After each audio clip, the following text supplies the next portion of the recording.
That last video got clipped off there, so this will be a two-part because my battery's dying. But you know, it's pretty simple. It tells you how an oxygen sensor works, at least according to General Motors.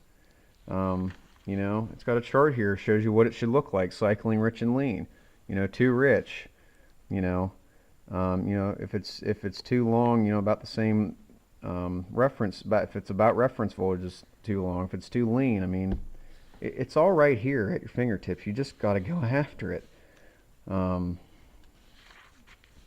you know, it's not rocket science. It really isn't. And some of the stuff, you know, you don't necessarily need everything here, but you know, it's knowledge is power. It's here. You got to be willing to go after it. Oh, and something else I'll point out, because you know, people have issues with wiring diagrams. And honestly, GM's manuals are pretty good in my opinion. I've used a bunch of different ones. I think they're pretty good. Hey, look, wiring diagrams. Introduction, diagnostic information. It goes down through it and tells you about how they have things laid out. That's crazy. Hey, look, section numbers and pages and how to look stuff up. They even have information about schematics and how to read them. It's crazy. More stuff. Reading connector faces. Where to find the connectors. Power distribution. I mean, fuse block details, ground distribution. You know, symbols, for crying out loud. You need to know these. This is stuff I make my students memorize, because you have to memorize them. You've got to be able to do this just by looking at them. I'm not saying you do, but my students do. I mean, this information's in here. If you have it, there's no reason, you know, not to know it. Basic knowledge required.